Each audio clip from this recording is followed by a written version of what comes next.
Champions ট্রফির দ্বিতীয় দিনে ভারতের বিপক্ষে নিজেদের প্রথম ম্যাচ খেলতে নামবে বাংলাদেশ। দুবাই আন্তর্জাতিক ক্রিকেট স্টেডিয়ামে ম্যাচটি অনুষ্ঠিত হবে বিকাল ৩টায়। ভারতের বিপক্ষে ম্যাচ নিয়ে সব সময় বাড়তি উন্মাদনা কাজ করে টাইগার ভক্তদের মাঝে।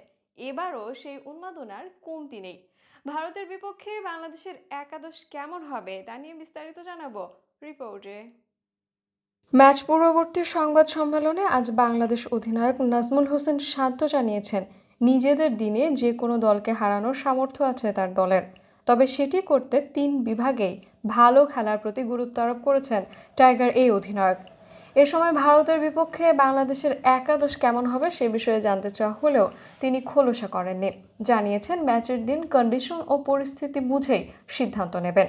ভারতের স্কোয়াডে থাকা ৫ স্পিনার অক্ষর প্যাটেল, ওয়াশিংটন সুন্দর, কুলদীপ যাদব, রবীন্দ্র জাদেজা আর বরুণ চক্রবর্তী।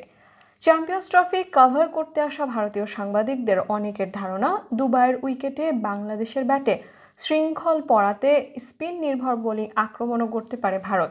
জাদেজাকে অলরাউন্ডার কোটায় ফেলে সঙ্গে দুজন বিশেষজ্ঞ নিয়ে একাদশী স্পিনারের সংখ্যাটা হতে পারে ৩। এমনকি রহস্য স্পিনার বরুণ চক্রবর্তীকে খেলিয়ে দেওয়া নাকি ভালো সম্ভাবনা আছে এই ম্যাচে।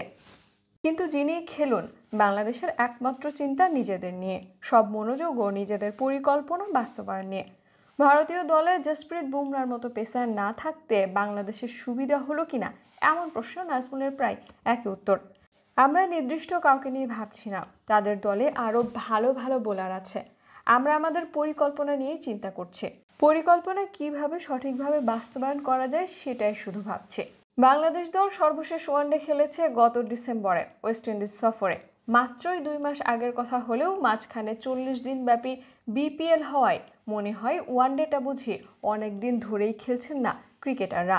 নাজমুল অবশ্য বিপিএলেরও একটা উপযোগিতা দেখেন চ্যাম্পিয়ন্স ট্রফিতে। বিশেষ করে ব্যাটসম্যানদের জন্য এই ফরম্যাটটা অনেক দিন ধরে খেলছি। সম্প্রতি বিপিএল হলেও সেখানে আমাদের ব্যাটসম্যানরা অনেক রান করেছে, সেটা তাদের এই টুর্নামেন্টেও আত্মবিশ্বাস দেবে।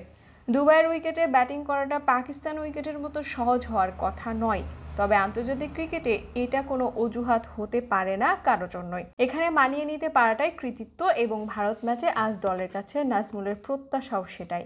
বাংলাদেশ বনাম ভারত ম্যাচ বিগত কয়েক বছর ধরে ব্যাপক উত্তাপ ছড়িয়েছে ক্রিকেট ভক্তদের মাঝে।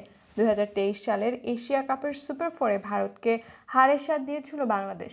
আবার সবশেষ চ্যাম্পিয়ন্স ট্রফির আসরের সেমিফাইনালেও দেখা হয়েছিল দুই দলের। সেই দফায় অবশ্য শেষ হাসি ছিল ভারতেরই।